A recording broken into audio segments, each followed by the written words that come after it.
성부와 성자와 성령의 이름으로 아멘. 일을 시작할 때 바치는 기도 함께 하겠습니다. 오소서 성령님, 저희 마음을 성령으로 가득 채우시어 저희 안에 사랑의 불이 타오르게 하소서. 주님의 성령을 보내소서. 저희가 새로워지리이다. 또한 온 누리가 새롭게 되리이다. 기도합시다. 하느님, 성령의 빛으로 저희의 마음을 이끄시어 바르게 생각하고 언제나 성령의 위로를 받아 누리게 하소서. 우리 주 그리스도를 통하여 비나이다. 아멘. 성부와 성자와 성령의 이름으로 아멘. 오늘 여러분들이 함께 바치니 일을 시작하며 바치는 기도는 언제든지 여러분들이 공부를 할 때나 아니면 직장에서 일을 할 때나 중요한 일을 앞두고 있을 때 하면은 참 좋은 기도입니다. 성령의 은총을 청하면서 그렇게 모든 일을 시작하신다면 주님께서 분명 함께 하시고 도움 주시겠죠? 그래, 오늘은 아시다시피 신앙 재교육 마지막 시간으로 신앙의 고민 해결이라는 주제로 말씀드릴 텐데, 여러분들이 그동안 신앙 재교육 들으시면서 궁금했던 것들 질문지에 써가지고 내셨던 것들을 토대로 해서 말씀드릴 겁니다. 신앙의 질문이 한 25개 정도 들어왔는데 그 중에 21개 해드릴 거고 4개는 이번 토요일에 있을 종합교리 때 우리 예비자분들, 이제 세례 받으시는 분들 집중적으로 해드릴 거예요. 왜냐하면 그 4개는 예비자분들이 하신 질문이에요. 제가 딱 느낌이. 그래서 그때 해드릴 걸로 하겠습니다. 다른 분들 다 아시는 내용일 수 있어서. 예전에 제가 여기 와서 얼마 안 됐었을 때 신앙과 영성이라는 그런 교육을 한번 한 적이 있습니다. 그때 교우분들도 꽤 많이 오셨었고, 참 그때도 이제 질문지 받아가지고 제가 거기에 대한 답하는 그런 시간을 가졌었는데, 그때 그 질문을 읽어줬던 친구가 장희준 다니엘 우리 청년 회장이었습니다. 오늘도 제가 부탁을 했어요. 그래서 우리 희준이가 아주 좋은 목소리로 자신감 있게 질문을 해줄 겁니다. 그러면은 질문을 듣고 제가 답하고 듣고 답하고 하는 식으로 오늘 시작하겠습니다. 자, 우리 희준이 시작하죠. 자신을 내어주는 사랑은 무엇이며 어떻게 할 수 있을까요? 제가 이걸 1번으로 정한 것은 굉장히 중요한 질문이잖아요. 그죠? 사랑을 어떻게 할 수 있느냐? 사랑이 사실 전체가 자신을 내어주는 게 사랑이잖아요. 네. 그래서 이것을 1번으로 제가 질문으로 넣었습니다. 고린토전서 13장에 사랑에 대한 정의가 이렇게 나옵니다. 들어보시죠. 사랑은 참고 기다립니다. 사랑은 친절합니다. 사랑은 시기하지 않고 뽐내지 않고 교만하지 않습니다. 사랑은 무례하지 않고 자기 이익을 추구하지 않으며 성을 내지 않고 앙심을 품지 않습니다. 사랑은 불의에 기뻐하지 않고 진실을 두고 기뻐합니다. 사랑은 모든 것을 덮어주고 모든 것을 믿으며 모든 것을 바라고 모든 것을 견디어냅니다. 사랑은 언제나 쓰러지지 않습니다. 바오로 사도가 고린토인들에게 보낸 편지에 이 사랑에 대한 정의가 굉장히 저는 놀랍게 잘 담겨져 있다. 이것이 바로 정말 자신을 내어주는 사랑의 기본이 아닐까, 이런 생각이 듭니다. 예수님께서 뭐라고 말씀하셨나요? 하느님을 사랑하고 이웃을 내 몸과 같이 사랑하라고 말씀하셨어요. 이웃을 내 몸처럼, 나처럼 사랑해라. 그것이 바로 가장 큰 사랑의 계명이다. 사랑을 어떻게 해야 되는지를 알려주신 것이죠. 그러면 상대방이 내 몸과 같은 사람이 되는 것이죠. 여러분들 그렇게 누구를 사랑하신 적 있으세요? 사랑하고 계십니까? 내 몸처럼, 나처럼 그 사람이 정말 원하는 게 무엇인지 그것을 위해서, 향해서 사랑을 하는 것, 그런 사랑은 사실 쉽지 않다고 느끼죠. 하지만 실제로 이런 사랑을 하는 사람들이 있죠.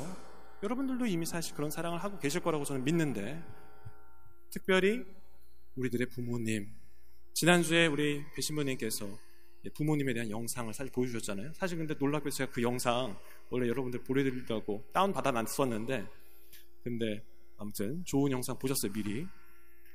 부모님이 그렇게 우리를 사랑하신다라는 것입니다. 제가 평일 미사 때 강론한테 한번 물었어요. 우리 어머니들 아버님들 많이 오시잖아요, 평일 미사 때. 그러면은 물으면서 혹시 여러분의 남편을 위해서 아니면 아내를 위해서 목숨을 내어놓을 수 있으십니까?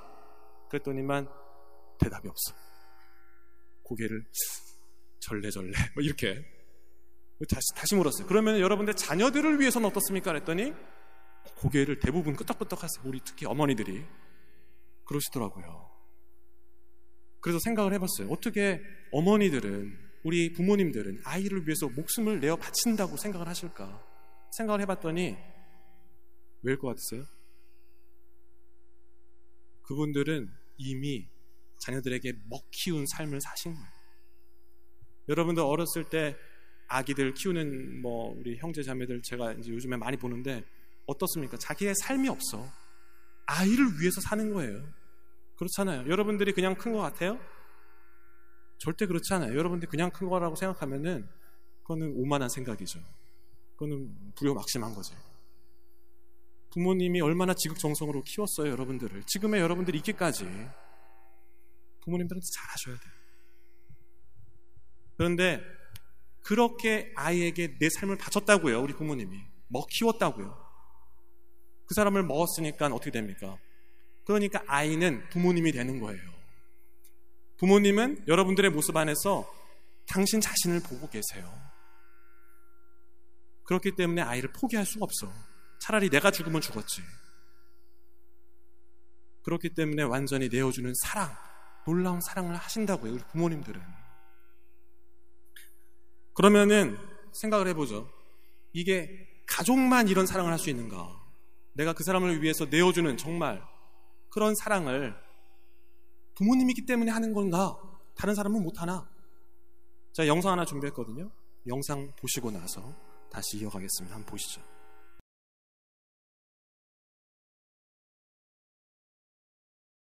네, 그래요. 신부님은 가족도 아닌데, 그죠? 부모도 아닌데 이런 사랑을 머나먼 남수단 아프리카에 가서 하셨죠. 도대체 신부님이 그렇게 사랑하실 수 있는 이유가 도대체 무엇이었을까? 그 사람은 뭔가 특별한가? 초인인가? 신부님이 남산에 날아가신 이유는 누구든지 보잘것없는 이에게 그 하나에게 해준 것이 나에게 해준 것이다 라는 예수님의 말씀 때문이었다고 하셨어요. 바로 예수님을 사랑했기 때문에, 예수님이 가르쳐주신 그 사랑 때문에, 하느님 아버지께서 우리에게 알려주신 그 사랑 때문에 그 사랑을 전하러 가셨다라는 것이죠. 그걸 전하는 것이 자신의 삶이었고 그것이 행복이라고 여겼기 때문에. 하느님 아버지잖아요. 우리는 자녀들이죠. 그렇기 때문에 여러분들 신앙생활 하시는 분들 서로 어떻게 부릅니까? 무슨 자매님, 형제님 이렇게 부르죠. 저도 여러분들 우리 청년들이야 편하게 이름 부르지만 우리 형제 자매님들 이렇게 말합니다. 우리가 형제와 자매가 된다라는 것이에요. 하느님의 자녀이기 때문에 우리가 그분께 놀랍게도 아버지의 사랑을 받고 있다라는 것이죠. 신앙인들은 이것을 압니다. 알아야 되고, 그리고 이것을 체험하고 느껴야 이 형제적 사랑을 우리가 전할 수 있다라는 거예요. 단순히 내 엄마, 아빠, 내 형제, 자매, 가족들에게만 하는 사랑이 아니라 만나는 모든 사람들이, 왜? 만나는 모든 사람들이 하느님의 자녀거든요. 그분의 자녀 아닌 사람이 어디 있습니까? 믿지 않으면 자녀가 아니에요? 아니거든요. 그렇기 때문에 신부님이 그 머나먼 남수단에 날아가실 수 있었다라는 것이죠. 그래서 지난주에 하느님 사랑과 이웃 사랑에 대해서 여러분 배우셨지만 하느님과 사랑과 이웃 사랑은 별개의 것이 아닙니다. 그게 어떻게 별개의 것이에요? 그거는 하나예요. 이어져 있어요. 하느님을 사랑한다고 하면서 이웃을 사랑하지 않는다라는 것은 거짓말쟁이죠. 그래요. 두 번째 질문 하겠습니다. 베풀고 착하게 살아가려고 수없이 다짐하고 고민했지만 잘 지키지 못한 것 같습니다. 어떻게 이 다짐을 지켜나갈 수 있을까요? 베풀려고 하면은 일단 가진 것이 있어야 되잖아요. 그죠? 그러면은 많이 가진 사람만 베풀 수 있습니까? 그건 아니에요. 적게 가진 사람도 베풀 수 있고, 오히려 적게 가진 사람들이 더 많은 나눔의 삶을 살아가고 있습니다. 이것도 영상 제가 하나 가져왔는데 영상 보시고 나서 하겠습니다.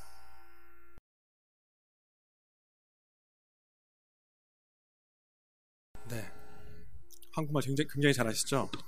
정말 한평생을 낯선 한국 땅에, 그렇죠, 전쟁이 끝난 그 어려운 시기에 오신 우리 두봉 레나도 주교님, 너무나도 참 정말 존경하는 분인데, 이분은 당신의 어떤 받으시는 미사 예물이라든지 성무 활동비 이런 것들을 다 나눠주신대요. 다 가난한 사람들, 어려운 사람들에게. 그래가지고 매년마다 통장 잔고를 0으로 만드신대요. 매년마다. 그러면서 너무 행복해하세요. 저분을 보는 사람들은 다 행복해집니다. 왜냐하면은 얼굴에 행복이, 웃음이 가득하거든요. 정말 막 말씀하실 때도 여러분 좋지 않습니까? 이러면서 굉장히 행복해서 그걸 어쩔 수 없어 하시는, 진짜로 여러분 한번 두봉 주교님 강의 같은 거 한번 찾아보시면 좋겠습니다. 주교님께서 가장 멋진 삶이라는 책을 쓰셨는데 그 책 14페이지에 이런 말이 있습니다. 예수님은 최고의 사랑을 보여주셨기에 최고의 행복이 무엇인지 가르쳐 주신 분이다. 그래. 내가 예수님처럼 사랑밖에 모르는 사람이 된다면 가장 큰 행복을 누릴 거야. 베풀고 나누는 삶이 잘 안 된다 라시면 사실 그 맛을 몰라서 그래요. 그게 얼마나 맛있는지, 얼마나 행복한지를 알면 되거든요. 내가 가진 것이 없다라고 생각하기 때문에, 내가 나눌 수 없다라고 판단하기 때문에 안타깝게도 나누지 못하는 것이, 여러분 가진 거 많으세요. 이미 충분히 많은 사랑을 받으셨고 충분히 나누실 게 많습니다. 그게 얼마나 행복한지는 일단 시작하셔야 돼요. 작은 실천이라도 시작해보세요. 그래요. 다음. 나를 사랑하기 힘이 듭니다. 나를 사랑하고 사랑을 베풀며 마음의 평화와 행복을 찾는 방법은 무엇인가요? 사실 제가 심리 상담사도 아니고 여기에 대해서 적확한 그런 어떤 대답을 드릴 수는 없겠지만, 제가 사제이고 또 신앙인의 입장에서 첫 번째로 말씀드리고 싶은 거는, 자신을 사랑하기 위해서 첫 번째는 자기 자신을 있는 그대로 바라봐야 된다. 그리고 인정해야 된다. 내가 이렇다라는 거. 그리고 내가 힘들었구나, 외로웠구나, 많이 슬펐구나, 이런 모든 것들을 있는 그대로 바라보고 인정해 줘야 된다라는 것이죠. 누구누구의 잘못을 잘잘못을 따지지 말고 그래서 그랬구나 라고 인정할 때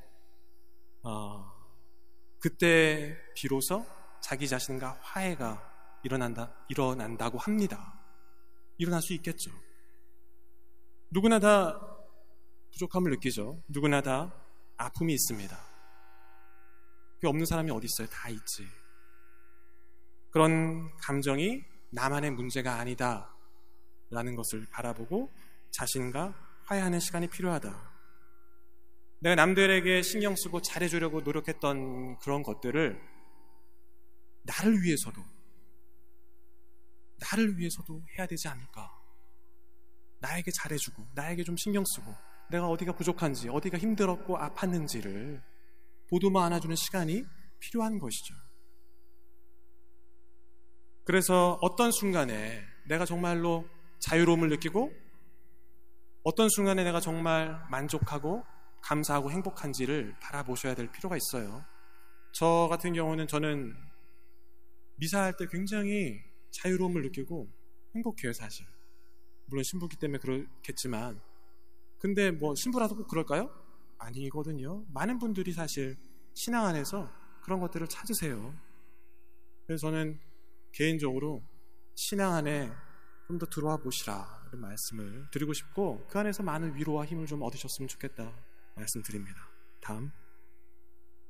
혐오와 차별이 가속화되고 있는 세상에서 동화되지 않고 살아가기 위해서 어떻게 해야 하나요? 그래요. 좀 더 큰 소리로 질문해 주세요. 저는 저희 편협한 시각에서 밖에 말씀 못 드리겠지만 일단은 TV 시청을 좀 줄이시면 좋겠고 스마트폰을 좀 덜 보셨으면 좋겠습니다. 정말 너무나도 무분별한 그런 정보의 홍수, 그리고 온갖 거짓과 비방 조롱의 그런 뉴스들, 폭력적이고 선정적이고 자극적인 문화 컨텐츠, 이런 것들이 지금의 그런 문화들을 만들어가지 않나 저는 너무나도 안타깝게 생각합니다. 여러분들 어떠세요? 여러분들 오늘 하루 동안 뭘 보셨습니까? TV 보셨으면 뭘 보셨고, 스마트폰을 켜셨으면 무슨 정보를 찾아보셨어요? 그런 정보들이 여러분들을 마음을 기쁘게 행복하게 해줬습니까? 아니면은 뭔가 불안하게 하고 짜증이 나게 하고 화를 나게 했습니까? 여러분들이 보고 있는 것이 여러분들의 삶입니다. 여러분들이 찾고 있는 것들이 여러분들의 삶을 만듭니다. 만약에 내가 그런 상황에 휘둘린다면 그러면 접어야죠. 그리고 좋은 걸 보세요. 좋은 것도 너무 많거든요, 사실. 지금 제가 보여드린 영상 여러분들 보신 적 있으세요? 정말 부활, 얼마 전에 영화 개봉했잖아요. 사실 저도 못 봤는데, 저 보고 싶었는데 못 봤는데 꼭 저 볼 겁니다. 근데 여러분들도 좋은 것들을 많이 좀 찾아서 보시면 좋겠다. 좋은 걸 보면 여러분들의 삶이 좋아지거든요. 영향을 받아요. 다음, 매일 꼭 해야 하는 기도는 무엇이 있나요? 기도를 할 때 꼭 정해진 형식이 아니더라도 간단하게라도 하는 것이 좋을까요? 이건 제가 두 번째 강의 기도 왜 하는가, 어떻게 하는가에서 사실 말씀드렸고요.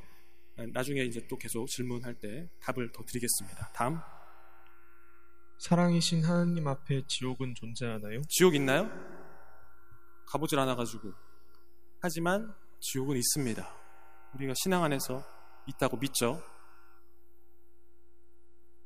근데 사랑이신 하나님 앞에 왜 지옥이 있는 걸까 도대체? 왜입니까? 하느님은 보내지 않으세요. 제가 말씀드렸습니다. 하느님은 벌하시는 분이 아니시라고, 완전한 사랑이라고. 그러면은 지옥을 누가 가는가? 자신이 선택해서 가는 거죠. 지옥은 하느님의 사랑을 자유로운 의사로 거부한 상태, 그 사랑의 바깥에서 살기로 결정한 상태라고 한 주교님께서 말씀하셨죠. 그러면은 이게 도대체 가능한가? 왜 그런 어리석은 선택을 하는가 생각을 해보세요. 늘 항상 어둠 속에 살던 사람이라면 한 줄기 밝은 빛이 들어왔다고 생각해 보십시오. 그러면은 그 빛이 너무너무 눈이 부셔서 바라볼 수가 없어. 그냥 어둠에서 살던 게 편하네요. 빛이 싫거든요. 자신이 막 때가 막 꼬질꼬질 많이 묻었는데 막 냄새나고 막 지저분한데 빛에 나가면은 다 보이거든. 그게 싫거든. 어둠이 더 편해. 어떤 사람이 그런 어떤 죽음의 문화 속에서 길들여져가지고 살았다면 우리가 흔히 지금 말하고 있는 뭐 사랑이니 나눔이니 희생이니 이런 얘기들이 거북해요. 그렇잖아요. 아유, 무슨 저딴 얘기를 하냐고 이렇게 하겠죠. 스스로가 거부해버린다는 것이죠. 어떤 사람은 천국과 지옥이 동일한 장소다. 그 자리에 함께하는 사람들만 다를 뿐이다 라고 얘기를 해요. 여러분들 뭐 예전에 뭐 그런 사파나 그림 같은 거 보셨을 것 같은데 사람들이 한 테이블에 앉아 있어요. 테이블 위에 엄청난 음식이 놓여져 있습니다. 그런데 자신의 손에 기다란 포크가 연결돼 있어. 그러면은 이걸로 떠서 먹을 수가 없죠. 네? 기니까. 지옥은 자기만 먹으려 그래. 근데 먹을 수가 없어. 그러니까 늘 항상 짜증이 나고 화가 막 나. 음식은 앞에 있는데 천국은 서로 먹여줘요. 이렇게 멀리 있는 사람들 그 배부르게 먹을 수 있지. 지옥의 문은 언제나 안쪽에 잠겨있다라는 말도 있어요. 안쪽에서 잠겨있다. 그러면 어떻게 합니까? 안에 있는 사람이 잠긴 걸 열고 나오면 돼요. 근데 안 나온다라는 거죠. 지옥은 존재하지만 그곳에 가는 사람들은 스스로가 선택한다. 참 안타까운 겁니다. 다음, 스스로 목숨을 끊은 사람은 구원이 없습니까? 스스로 생명을 선택할 수 있다라고 여기는 것은 사실 죄입니다. 그건 죄죠. 생명의 주인은 하느님밖에 없으세요. 그건 죄를 짓는 거죠. 하지만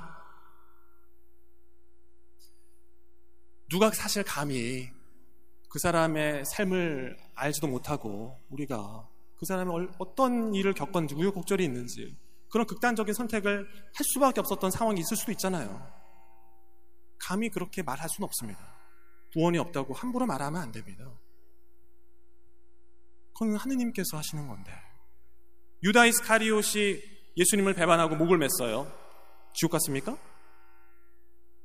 구원 없어요? 확실해요? 확실합니까? 보셨어요? 만약에 유다 이스카리옷이 목을 매는 순간 용서해달라고 주님 자비를 베풀어달라고 청했다면 그럼 하느님이 용서하지 않으셨을까요? 완전하신 사랑이신데? 어떤 한 아이가 테러리스트에서 태어났어. 그 집단에서. 어렸을 때부터 그런 교육만 받고 테러리스트들은 폭탄을 들고 자살폭탄을 터뜨려서 자기도 죽고 사람들을 죽이면 성전, 거룩한 전쟁, 나는 순교했다고 믿어요. 그러면 하느님 나라에 간다고 생각해. 불쌍한 사람이죠. 그러면은 그런 삶을 아이 때부터 살아왔던 사람이 그렇게 해서 죽었다고 쳐요. 그러면은 지옥 가요? 그게 하느님의 공정입니까? 정의예요? 생각해 보세요. 불쌍하실 것 같아요. 하느님의 입장에서는. 너무 불쌍하지 않아요? 그런 사람이? 판단은 여러분들의 몫에 맡기겠습니다. 다음. 일상을 살아갈 때 사소한 부분으로 인간관계 안에서 서운함을 느낄 때가 많습니다. 신앙생활을 한다면 행복해야 하는데 그런 감정이 느껴진다는 것은 신앙이 부족해서 그런 것인가요? 사실 저도 그런 인간관계 안에서 서운함 느껴요. 하루에도 몇 번씩 느껴요. 저도 신앙이 없습니까? 신앙이 없다라기보다는 그 사람에 대한 이해가 부족할 수 있죠. 내가 그 사람이 아니니까. 상황을 모르잖아요, 우리가 다. 그러니까 이해가 부족하고 사랑이 부족할 수 있습니다. 그렇기 때문에 서운함을 느낄 수 있고 그것 때문에 뭐 미워하기도 하고 그렇게 되잖아요. 다투기도 하고. 하지만 그러면서도 다시 이해하려고 노력하고 사랑하려고 노력하는 삶을 우리가 살아야 되는 거고 살아가고 있죠. 신앙이 부족하다라는 말보다는 신앙이 그러한 것들을 해소하는데 이해하고 배려하고 용서하고 사랑하는데 도움을 준다. 그건 확실하다라고 저는 말씀드리고 싶습니다. 다음. 신부님은 어떤 경험이나 계기로 신앙심을 가지게 되었나요? 네, 이거는 제가 개인적으로 만나면은 말씀드리고 싶은데 근데 이제 한 가지만 말씀드리고 싶은 건 저는 어렸을 때부터 유아 세례를 받고 어머니가 신앙생활 열심히 하셨어요. 그 안에서 자라났고 성당 가는 게 되게 즐거웠어요. 친구들 만나고 뭐 선후배, 선생님들 그 안에서 자연스럽게 커왔습니다. 신앙의 환경 안에서 노출을 많이 받은 거죠. 제가 그걸 받아들인 거죠. 근데 그게 너무 감사해요. 저는 정말 감사해요.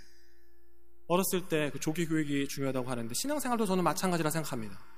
어렸을 때 그 조기 교육이 지금의 저를 만들었다고 생각하고 특히 어머니의 신앙이 그리고 제가 신학교 들어갈 때 신학교 추천서를 써주신 아버지 신부님 신앙이 저에게 큰 영향을 줬다라고 생각을 합니다. 그래서 저는 우리 청년들이 나중에 이제 부모님이 되시고 아이들을 낳으시면 이런 신앙생활을 어렸을 때부터 잘 이렇게 많이 전해주시고 함께 기도하시고 성당에 좀 자주 데려가시고 신부님과 수녀님과도 자주 만나시고 이러시면서 지내시면 좋겠어요. 정말 아이들에게 줄 수 있는 최고의 선물이라고 신앙인으로서 최고의 선물이라고 저는 감히 말씀드립니다. 다음. 어떻게 하면 삶에 감사하며 살 수 있을까요? 네, 저의 입장에서 또 말씀드리면 저는 아프리카를 갔다 왔는데 짧게 갔다 왔죠. 근데 저의 좌우명이 있었습니다. 서두르지 않고 욕심내지 않고 기쁘게 살자. 요 세 개. 서두르지 않고 욕심부리지 않고 기쁘게 살고 싶다. 제가 서두르고 막 욕심을 부리면 그때부터는 삶이 지옥 같아요. 왜냐하면 서둘러도 잘 되는 것도 없고, 아프리카는 특히 더 그렇죠. 욕심을 부리면 욕심대로 되는 것도 없거든요. 안 되거든요. 그래서 마음을 좀 편안하게 내려놓고 천천히 하자. 그리고 좀 이렇게 욕심을 좀 덜 부리면 그때부터는 가진 것에 만족하게 되고 감사하게 되더라고요. 그래도 나는 이렇지. 감사하다. 감사하다. 근데 이 감사는 저는 행복을 불러오는 가장 커다란 길이 아닌가, 지름길이 아닌가 이런 생각을 합니다. 감사하는 마음, 행복을 불러오는 길이다 라고 생각합니다. 다음. 상처를 준 사람이 진심으로 용서를 구했음에도 불구하고 완전한 용서가 되지 않았을 때 진심으로 용서하여 마음의 평화를 찾는 방법이 궁금합니다. 사실 저도 이거 힘들거든요. 누가 사실 이게 쉽겠습니까? 어렵죠. 그런데 저는 이런 얘기를 들으면 첫 번째로는 이런 말씀 드려요. 시간이 필요하다고. 상처받으면 여러분들 상처 생기면 어떻게 됩니까? 그 상처가 아무는 데는 시간이 필요해요. 그죠? 약을 잘 발라주고 아물 때까지 잘 케어를 해줘야 돼요. 근데 상처를 건드리면 아프지. 그럼 당연히 용서가 안 되죠. 시간이 좀 필요하다. 그리고 나서는 상처가 좀 아물다면은 생각해 볼 수 있을 것 같아요. 혹시 그 사람도 상처를 받지 않았을까? 그 사람도 똑같은 인간이거든요. 그 사람의 삶에 있잖아요. 인생이 있고. 그걸 우리가 모르잖아요, 잘. 다 안다고 하면 그건 교만이죠. 부모도 아이들을 다 모르는데. 그 사람 나름의 어려움도 분명 있을 거다라는 생각이 들 수 있겠죠. 들어야 되는 거고. 그러면은 조금은 이해할 수 있지 않을까요? 그죠? 그리고 무엇보다도 나도 죄를 짓잖아요. 나는 완벽합니까? 여러분들 지금까지 누구에게도 상처 안 주고 사셨어요? 똑같잖아요. 다른 사람도 나 때문에 상처받아가지고 힘들어하는 사람도 있어요. 왜 없겠어요? 인간인데. 그렇다면 좀 마음을 푸세요. 강하게 먹지 마시고. 제가 몇 번 말씀드렸지만 용서는 그 사람을 위해서 하는 게 아니에요. 나 자신을 위해서 하는 거예요. 내가 마음을 강하게 먹고 풀지 않으면 내 삶이 어렵거든요.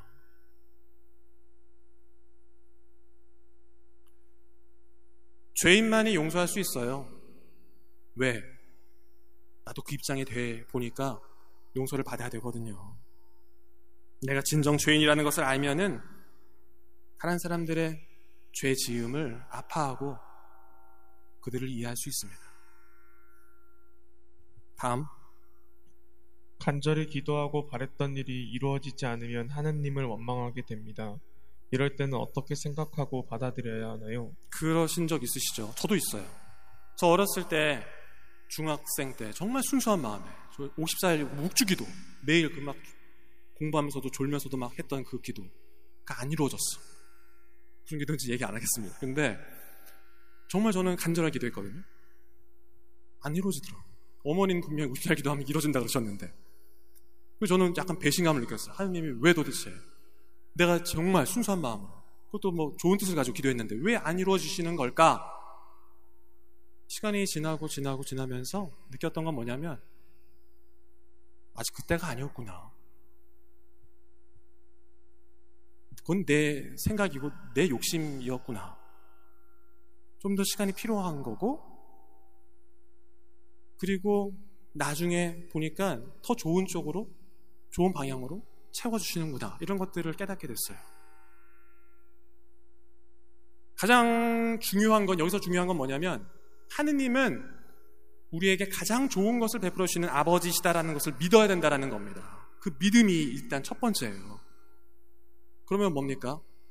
지금 당장 내 기도가 이루어지지 않는다 하더라도 그분께서 아버지시니까 내게 가장 좋은 거 필요한 것을 주신다는 믿음이 있다면 언젠간 주시겠죠. 그러면은 지금 당장 그 기도가 이루어지지 않더라도 화가 나지 않아요. 믿으니까. 믿는 대로 이루어지거든요. 믿는 대로 주시거든요. 너희가 청하기도 전에 무엇이 필요한지 하늘에 계신 너희 아버지는 알고 계신다. 마태오복음 6장 8절. 여러분들 부모 입장이라 생각해 보세요. 아이가 뭘 청해. 근데 만약 예를 들어서 아이가 뱀을 보고 막 저 달라고. 아기는 모르지. 장난감처럼 느껴지잖아요. 동물이고 막 만지고 싶어해. 그럼 어떻게 해요? 엄마는 아기의 손을 때릴 거예요. 뗐지? 뭐 하는 거냐고. 위험하다고. 안 된다고. 지지? 그럼 아기는 울겠지. 달라고 그러는데 안 주니까. 그걸 지금 주면 아기는 위험하거든요. 아기한테 그게 지금 필요한 게 아니에요. 근데 아기는 몰라.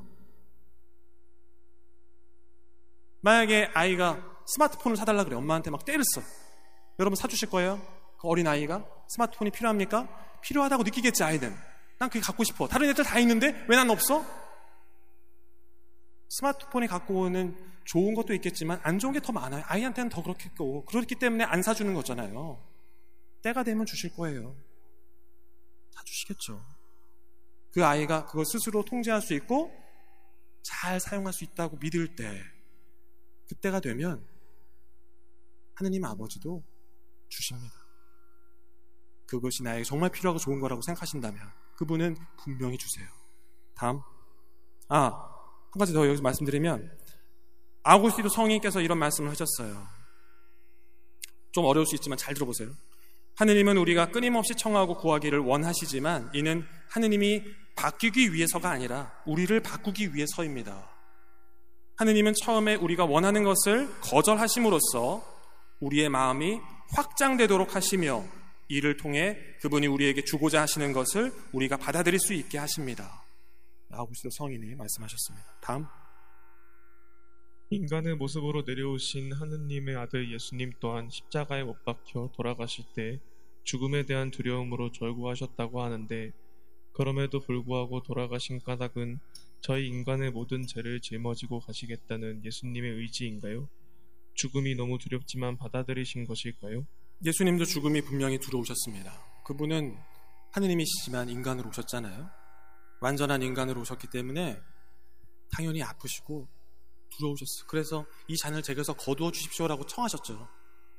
하지만 내 뜻대로 하지 마시고 아버지의 뜻대로 하소서라고 하셨습니다. 십자가 위에서 돌아가시기 전에는 하느님의 부재 체험도 하세요. 엘리 엘리 레바 사마스타니, 하느님 하느님 어찌하여 저를 버리시나이까 절규하셨어요. 절규. 그분이 뭐 그냥 장난으로 와가지고 그냥 돌아가신 게 아니라, 그럼 장난하신 거 아니에요. 처참하게, 정말 처참하게 돌아가셨어요. 왜 저렇게 돌아가셨습니까? 왜? 도대체 이유가 뭐예요? 사랑하셨기 때문에요. 사랑하셨기 때문에. 정말 이 세상 삶에 나는 도대체 왜 이렇게 사는가 라고 생각하는 사람들 있잖아요. 여러분들이 그러세요? 막 힘들어 죽겠고 막 한심하고 막, 네? 나는 도대체 잘 되는 게 없어. 도대체 하느님은 왜 나를 만드신 거지? 라고 생각하세요? 저분은 잘못하신 게 하나도 없어요. 저분은 사랑밖에 못하셨어요. 사랑하기 위해서 이 세상에 오셨어요. 사랑하기 때문에 똑같아지신 거예요. 완전하게. 그러면서 가장 밑바닥, 정말 하느님의 은총과 축복이라고는 찾아볼 수 없는 그런 사람들의 삶까지도 함께 하시기 위해서 완전하게 돌아가셨어요. 저렇게 처참하게, 왜? 내가 너와 함께하고 있다. 얘야, 넌 혼자가 아니다. 너의 그 아픔을, 고통을, 그 외로움을 함께한다. 저 십자가가 거기에 대한 유일한 해답입니다. 다음. 아시시의 프란치스코 성인이나 오상의 비오 성인도 성음을 몸에 지니게 되셨는데, 이러한 방식은 인간에게 가하는 고통스러운 방법이 아닐까요? 제가 생각하기에 고통은 그 자체로 악이라고 생각합니다. 한센인들, 나병 환자들의 수호 성인인 다미안 신부님이라고 계십니다. 여러분 아마 아실 것 같은데, 1873년 33살의 나이에 하와이 몰로카이 섬이라는 곳에 한센인들, 나병 환자들만 모아놓고 거기서 수용소, 그냥 뭐 거기 있다가 죽어가는 거죠. 거기에 자진해서 신부님이 들어가세요. 그때만 해도 거기는 지옥의 섬이었어요. 지옥의 섬. 희망이 없거든요. 들어가면은 그냥 다 죽는 거니까. 거기 신부님이 도대체 왜 들어가셨을까? 그러면서 정말 지극정성으로 그 한센인들을 돌보시는데, 안타깝게도 한센인들이 이 신부님의 그 사랑을 받아들이질 않아요. 그냥 저 사람은 신부니까 우리를 동정하러 왔구나 라고 생각합니다.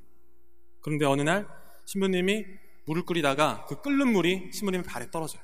근데 감각이 없어져요. 뭔 말이에요? 자기도 한센병에 걸린 거예요. 나병에.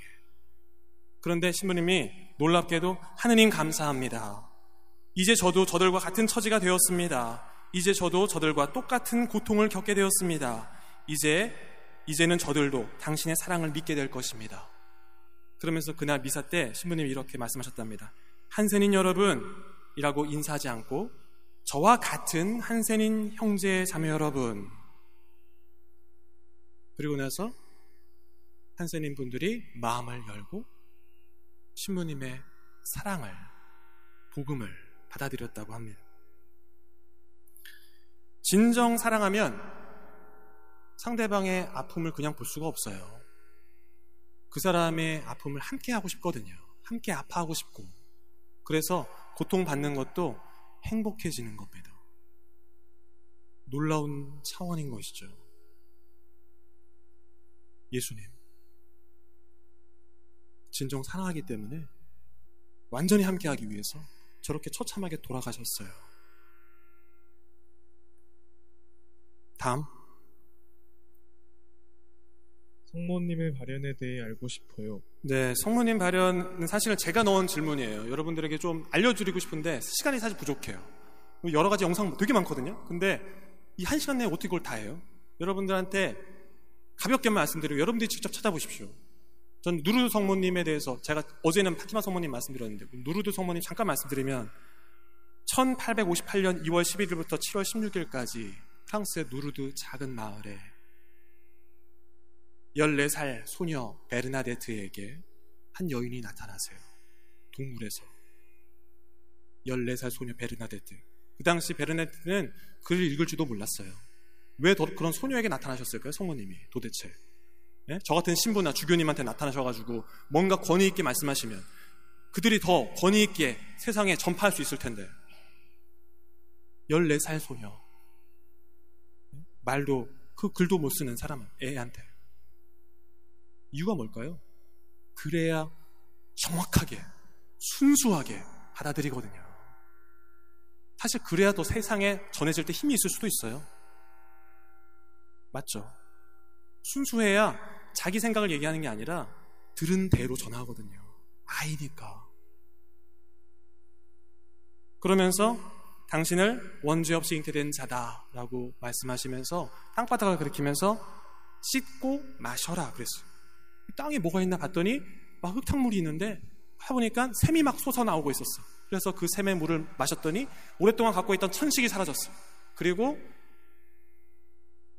사람들이 이제 거기에 대해서 알게 되죠. 어마어마한 사람들이 막 몰려오기 시작하는 겁니다. 교회에서는 오랫동안 인정하지 않았어요. 왜? 조심하는 거예요. 함부로 막 교회가 옳다거니 하고 인정하지 않거든요. 지금까지 7천여 건이 넘는 그런 기적들이 일어났어요. 네? 여러분 찾아보세요. 하지만 바티칸에서는요 70건만 인정을 했대요. 그 70건 인정한 거는 이건 도저히 설명할 수가 없어요. 이거는 도대체 과학적으로 도대체 설명할 수 없는 것들만 엄선해서 선별한 게 70건. 제가 루르드 성수를 통해 가지고 본 기적이 두 가지가 돼요. 제가 본 거예요. 제가 듣고 체험한 거. 바로 아는 사람이. 강론 때 말씀드렸어요, 제가. 지금도 일어나고 있습니다, 기적이. 베르나데트 성녀는 돌아가신 지 140년이 넘었는데 시차가 썩질 않아. 여러분들이 이런 기적을 보셔야만 믿습니까? 이런 기적을 보셔야만 하나님이 계시다고 믿으세요? 그 유치한 거죠. 이미 많이 보여주고 계세요. 그럼 찾아보세요. 뭐 시체에 방부제를 넣었습니까? 찾아보세요. 방부제 넣었는지. 다 나와, 유튜브. 하느님이 살아계시다고요. 그리고 이번 9월에 보여주세요. 네, 여기가 루르드 거기에 성지. 저 동굴이에요. 네, 저 갔다 왔는데 나중에 꼭 가보세요. 나중에 코로나 끝나면 딴 데 가지 마시고 프랑스 가시면은 파리보다 여기가 100배, 1000배 더 좋아. 여기 가세요. 다음 파티마의 기적이라고 9월에 개봉해요. 파티마 성모님 발현. 여러분 꼭 보세요. 진짜 이런 거 보셔야 돼요. 이런 거. 이게 거짓이면 이게 CGV에서 개봉이 됩니까 이게? 한번 보시라고요. 긴 말 안 하겠습니다. 그리고 또 1531년 과달루페 성모님도 좀 찾아보시고, 여러분들 넷플릭스나 이런 거 보시면은 무슨 드라마 이런 거 물론 좋습니다. 보셔도 돼요. 되지만 좀 신앙적인 것도 좀 찾아보세요. 신은 죽지 않는다, 뭐 예수는 역사다, 이거 다 개신교 건데 보세요. 굉장히 도움돼요. 감동적입니다. 그리고 사일런스 이런 영화도 있더라고요. 찾아보니까. 여러분들 종교적인 것들을 좀 많이 찾아보시면 좋겠어요. 다음. 코로나19로 위축된 신앙을 깊게 하고 잘 지키기 위해서 할 수 있는 것이 무엇이며 교회는 어떠한 노력을 하고 있습니까? 신앙제 교육 하고 있잖아요 지금. 네. 저 진짜 저 마음 담아서 하거든요 지금. 네. 여러분들이 어떻게 느끼시는지 모르겠지만 이런 교육을 신부님들도 고민하고 있어요. 계속 하려고 그러고 더 하고 싶지. 근데 못 하잖아요 지금 상황이. 그래서 안타까워요 사실. 찾아보시면 이런 노력들을 많이 보실 수 있습니다. 많은 신부님들 유튜브 요즘에 엄청 많이 하세요. 좋은 것들도 많고 우리가 몰라서 그렇지, 안 찾아서 그렇지, 그런 것들이 참 많다라는 거. 그리고 이런 신앙 우리가 잘 지켜나가기 위한 노력, 저는 첫 번째로는 회개해야 된다고 생각합니다. 다시 돌아가야 된다. 이런 지금 무분별한 이런 발전, 집단 이기주의가 나는 이런 환경 파괴, 물질 만능주의에서 지금의 우리 삶의 터전이 다 파괴되고 이 마음까지도 파괴되잖아요. 다시 우리가 회개하고 하느님이 보시니 참 좋았다 하는 그런 어떤 다시 처음으로 돌아가는 어떤 삶을 살아야 되지 않을까. 세상을 하느님은 좋게 창조하셨어요. 사랑으로 창조하셨다고요. 장난하신 게 아니라 정말 사랑하시기 때문에 좋게 창조하셨는데 우리 인간들이 함부로 너무나 쓰고 있다라는 것이죠. 그리고 초대 교회 공동체는 자신이 먹을 것들을 다 가지고 왔어. 그래가지고 나눴어요. 서로 나눴다고요. 그리고 물건들도 나누고 형제적 그런 사랑을 베풀었다고요. 우리가 그런 어떤 초대교회 공동체의 모습을 생각하고 또 그런 어떤 섬김과 나눔의 삶으로 다시 돌아가야 되지 않을까, 이런 생각을 많이 합니다. 다음. 하나님을 사랑하는 방법에는 어떤 것들이 있나요? 이거는 질문은 다 이어서 하고 하겠습니다. 아직도 기도문이나 성경을 읽더라도 마음속 깊이 와닿지는 않습니다. 믿음을 굳건하게 하기 위하여 필요한 생각이나 행동이 있을까요? 미사도 여러 번 참석하고 신앙에 대해 배우기 위해 노력하지만 이것이 진실인지 의구심이 들 때가 많습니다. 어떻게 해야 진정 주님을 받아들일 수 있는지, 진심으로 사랑할 수 있는지, 그런 계기가 있는 것인지 궁금합니다. 계기는 만들어야 됩니다. 전 묻고 싶어요. 정말로 노력하고 계세요? 정말 마음 담고 있습니까? 그분은 주시거든요. 그분은 주세요. 청하면.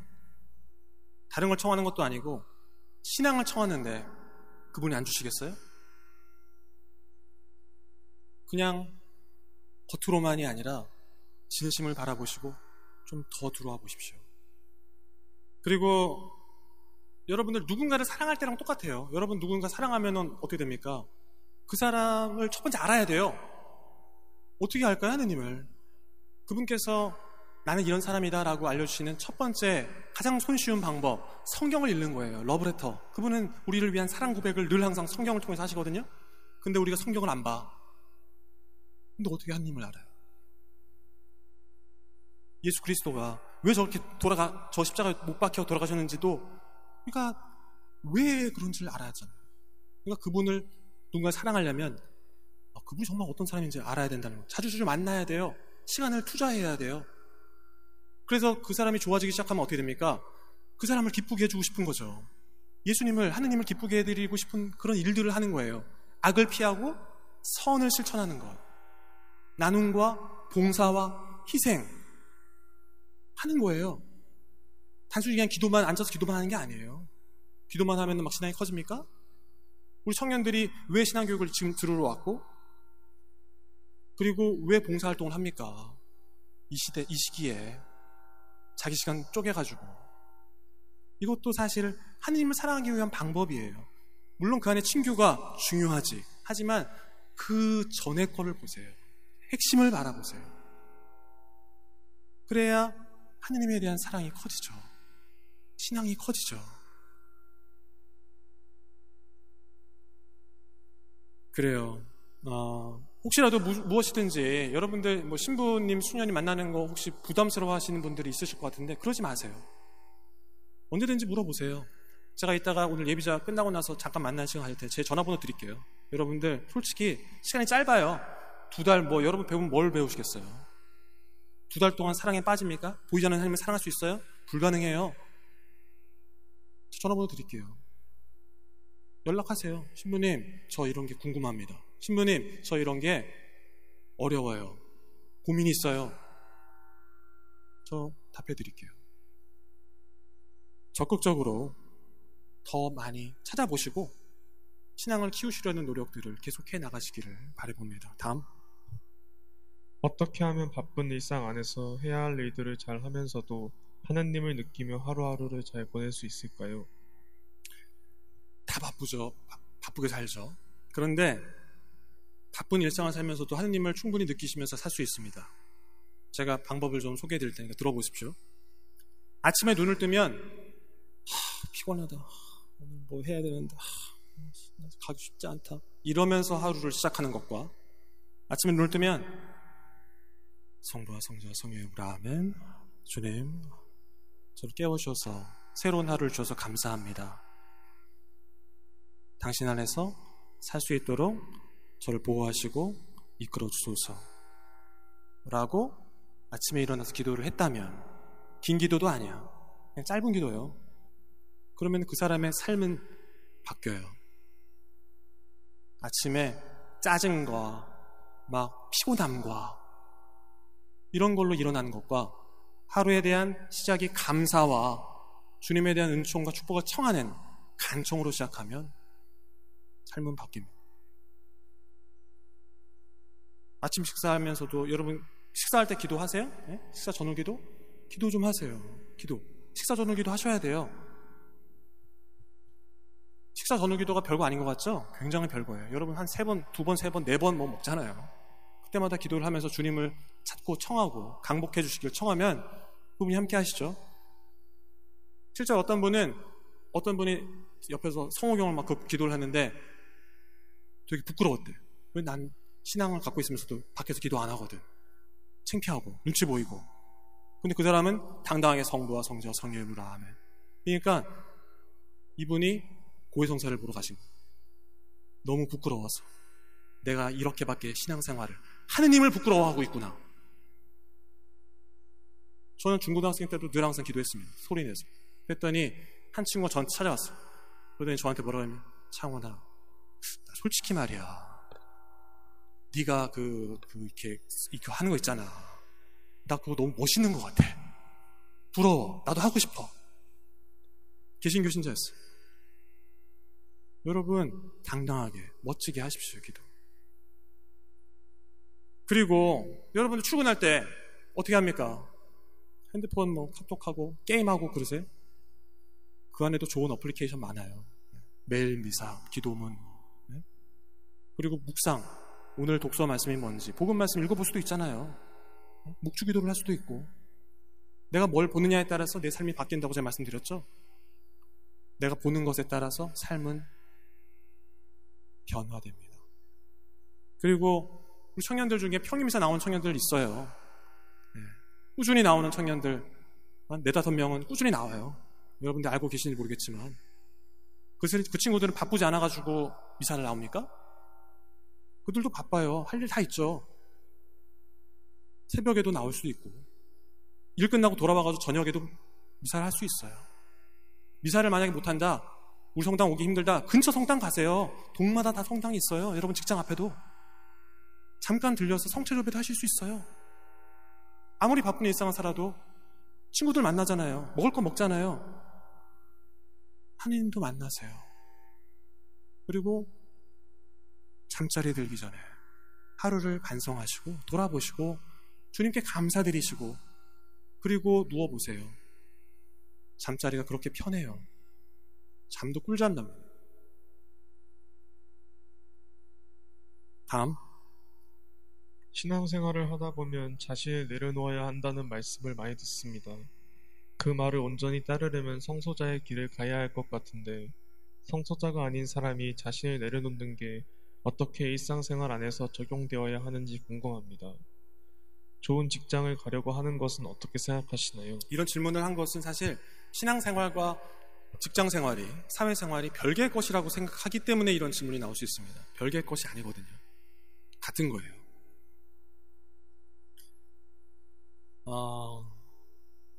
저도 글쎄요. 사제로 살지만 자신을 내려놓는 삶, 이건 쉽지 않죠. 정말 쉽지 않아요. 저도 욕구가 있고 욕심이 있거든요. 하지만 욕구는 내 일상을 뭔가 더 진취적으로 열정적으로 할 수 있는 힘을 주는 거잖아요. 근데 이게 커지면 욕심이 되고, 욕심도 이게 커져버리면 삶이 어그러지죠. 사람들과의 관계에서 상처도 생길 수 있고.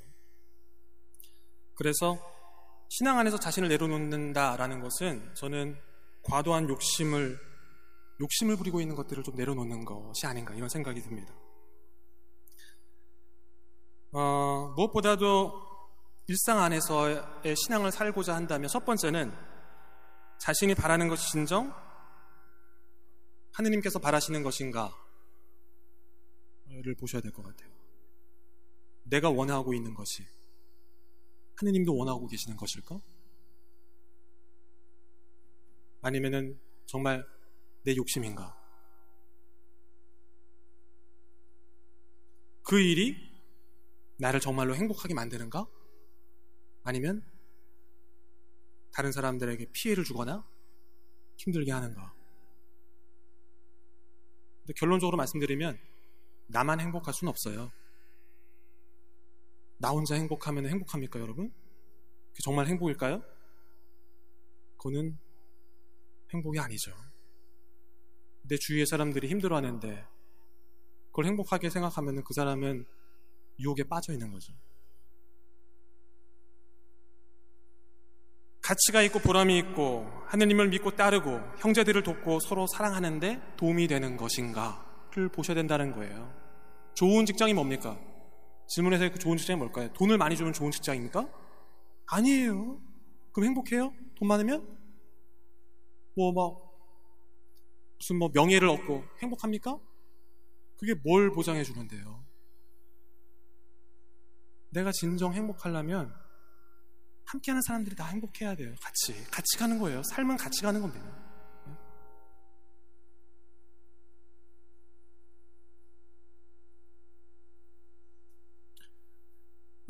신앙생활은 우리의 전체적인 삶과도 연관이 되어 있어요. 여러분들 오늘 이제 질문, 이제 마지막 질문이거든요. 다 들으셔서 알겠지만 이 신앙이 놀랍게도 우리의 삶을 이끌어가는 굉장히 커다란 힘이고 위로이고 선물입니다. 신앙생활을 잘하는 사람들은요, 사회생활 잘할 수밖에 없어요.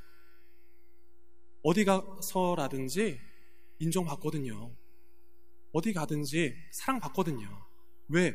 내가 그런 사랑을 살고 있는 사람이니까, 받았으니까, 나누는 삶을 사니까, 그게 신앙생활을 하는 거니까. 그래서 정말 여러분들이 하시는 일들이, 모든 것들이 하느님 안에서, 신앙 안에서 잘 바탕을 이루시고 그 안에서 모든 것들이 정말 잘 풀리시기를, 하는 일마다 잘 되시기를 진심으로 바라봅니다. 오늘 마침 기도는 여러분 최준익 막시모라는 형제 아시죠? 그 형제가 부른 하는 일마다 잘 되리라, 시편 1편의 말씀인데, 제가 실력은 없지만 그래도 여러분들께 마지막으로 마음을 담아서, 정말 이 가사에 마음을 담아서 특별히 우리 예비자분들과 우리 청년분들, 함께 해주신 모든 분들께 축복의 기도로 선물해드리고 싶습니다. 성부와 성자와 성령의 이름으로 아멘. 아시는 분들 함께 해주셔도 감사하겠습니다.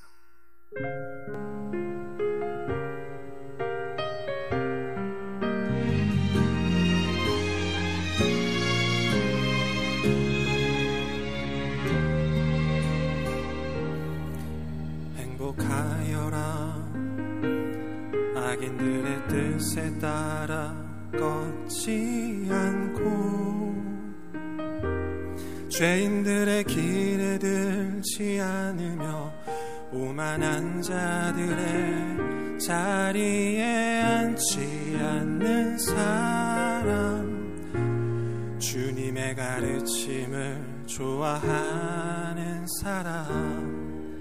행복하여라, 악인들의 뜻에 따라 걷지 않고 죄인들의 길에 들지 않으며 주님의 가르침을 밤낮으로 되새기며 따라가는 사람, 그네 시냇가에 심겨 제때에 풍성한 열매를 내며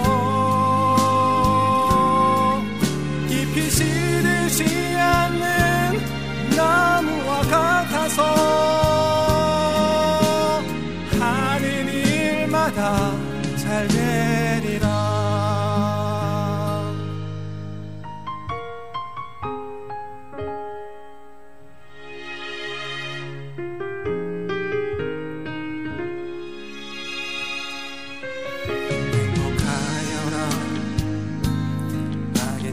뜻에 따라 걷지 않고 죄인들의 길에 들지 않으며 주님의 가르침을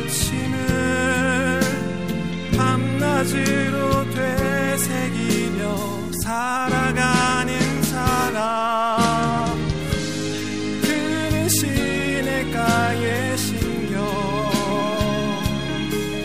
제때에 풍성한 열매를 내며 잎이 시들지 않는 나무와 같아서 하는 일마다 잘 되리라. 잎이 시들지 않으니 바람에 흩어지는 겨와 같아라. 죄인들은 의인들이 모인 자리에 감히 서지 못하리라. 그는 시냇가에 심겨 제때에 풍성한 열매를 내며 잎이 시들지 않는 나무와 같아서 하는 일마다 잘 되리라. 잎이 시들지 않는 나무와 같아서 하는 일마다 잘 되리라.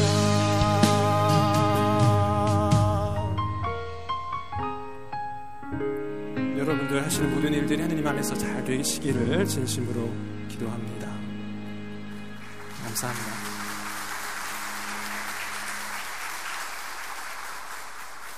영광송 바치고 강복드리겠습니다. 모두 일어서십시오. 모든 영광을 주님께 드립니다. 영광이 성부와 성자와 성령께. 주님께서 여러분과 함께 전능하신 천주 성부와 성자와 성령께서는 여기 모인 모든 이에게 강복하소서. 성부와 성자와 성령의 이름으로 아멘.